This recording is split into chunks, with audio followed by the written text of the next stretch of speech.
Hi, everybody. This is David Skrika. So, of course, the stock chart of the day. Of course, the big news over the weekend was that Israel was attacked by Iran. Some would call it retaliation. Some would say the Iranian attack was more of a just like an aggressive attack. Of course, Israel killed a few Iranian, I think they were generals or something higher ups, and they were in Syria. So this was they launched a whole bunch of drones. So I don't think this is going to end. I think Israel's going to do another retaliation. You know, I try. I'm always saying, I don't get too political, but I'm Jewish, and like a lot of my grandparents' family died in the Holocaust, so I tend to be more pro-Israel when it comes to these type of things. So but it's yeah, I was a big In fan though, and they had a song called "Dancing on the Jetty," and there's a line in the song. This is another war, the Holy Land, right? So, I think we're used to these kind of Middle Eastern wars and conflicts by now. It's a bit of hyperbole to call it like the beginning of World War III, but it's definitely not positive for certain things. Surprisingly, oil sold off because you would think that more sanctions are coming to Iranian oil. It's kind of come back now though. The market gapped up. I waited to do this update because I didn't really buy the market gapping up. I was very, very, very, very, very suspicious of the market gapping up because I don't think this is positive news, and I think that we're in the midst of a correction here in the markets. You can see now the markets are accelerating to the downside today. The S&P is down over 1%. The Dow's down 200. The Nasdaq is down 270. So that's not really a surprise. I've talked about it. The VIX is now close to 19. So we're seeing volatility come back into the market.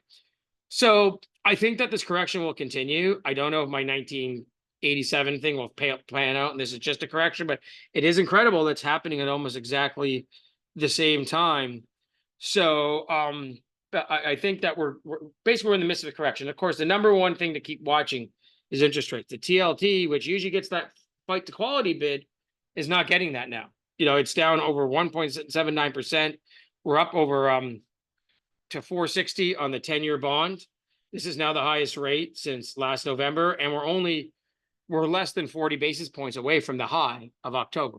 We're basically 800 basis points from, 80 basis points from the low of last December, and we're 40 from the high. So we've retraced 2/3 of that. And I talked about how I thought bonds were headed lower, in the short to intermediate term here. So that's kind of what's playing out here. So yeah, another reversal. I still think we're in the midst of this kind of correction in the market. Gold is acting very well today. I think one thing that maybe these last few days have shown us is that gold is still the big hedge. You got uncertainty going on in the world. You want gold and silver. Like Bitcoin, as I've argued, is a risk-on asset. You can see, look at Bitcoin is down. It fell to actually as low as 6,200 on the weekend during that attack.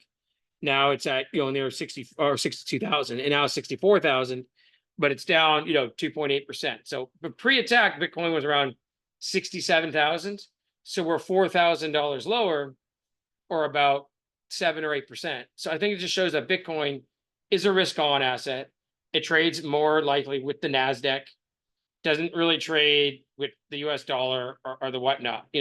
Maybe recently it's somewhat traded with gold, but that's just gold has been breaking out. But I said, even when the market was hitting new highs, I said, look, I think gold is going up for different reasons. I think Bitcoin is going up because the market's going to new highs. And I think gold's going up because that whole issuance of debt will hit the market later this year. And the gold and silver and precious metals market are worried about that issuance of debt coming onto the market. So that's basically it. But I don't want to talk about Bitcoin too much. So, yep, that's our stock chart of the day for today. Interest rates going higher, market reversing. I think this Israel-Iran conflict is very, very difficult situation and going to be very negative, regardless of whose side you're on, for markets here. So and also so just a quick update on Inca One. So I did a lot of number crunching. I did a more in-depth update on this in my member section. So I talked about blah blah blah. I'm moving Inca One from an overweight position to an underweight position. So what that essentially means is this: on average, if I do a junior position, it's like $10,000. That's what I consider an average position. Like some of the stocks I really like Carlisle, CCC, or Regency Silver, RSMX, which also has recently become a sponsor company. I own $20,000-$30,000 in those. Okay. If I really like a deal, maybe I'll put as much as 40 or 50,000 into it. I was up to about a $24,000 position in Inca. That has fallen to 15 or 16,000 just based on the drop in the stock price. But I'm going to reduce that to below 10,000. Probably like a $5,000-$6,000 position. I have smaller positions, like for example, Goldshore. I have a small $5,000-$6,000 position. And the idea is, even if some of your big positions don't work out, when you have those small positions, if they end up going 5-10x, you get 3 or 4 of those, you still do great. So, but I am reducing Inca because there's too much uncertainty. I don't like the amount of debt they took on the balance sheet. I'm still hoping they can turn it around. That's why I'm still holding a little bit of the stock, but essentially, yeah, as of right now, I'm just going to keep a very small position. Let's see if they can turn this thing around.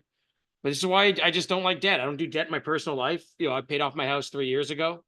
I bought a house that was below my means because I didn't want a huge mortgage payment in case things got tight or wrong with me, and they did. In 2015, 16, 17, business was not good. Precious metals were dead. The newsletter industry was garbage, and I was just kind of making enough to get by. And because a lot of the stocks I owned, especially in the precious metals industry, were depressed. I didn't want to sell stock to live off that. I'd like to just live off the money I make on income. So things were tough, and I was like, I remember just thinking, thank God I bought this house. That's that was a $3,000 a month payment US instead of like 6 or 7,000. Which I could have easily afforded at the time in 2011. So. And, that's the issue with debt. The reason we own gold and silver is because we think the governments around the world have too much debt. So yeah, that's basically it for now. Yeah, so I'm going to be underweight and if they have issues and they they'll make it through this, I'll just lose a small amount of money. If they can turn it around, great. I won't make as much, but I just have to do what's comfortable with me and what's best for kind of people out there. So. And those of you who bought the financing, we still haven't been able to sell. It doesn't sell the next month, but I think obviously some stock is going to hit the market when that happens.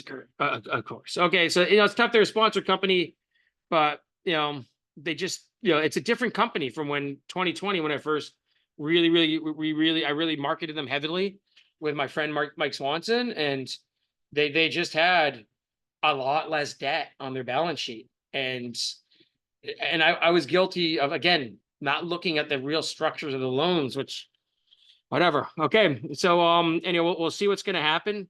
Hope they can turn it around. I do like Ed Kelly a lot, but things happen, So but anyhow, we got still gold stocks are doing well.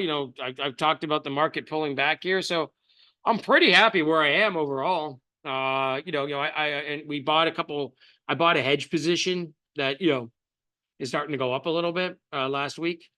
So everybody take care, and we'll see you tomorrow. Stock chart of the day.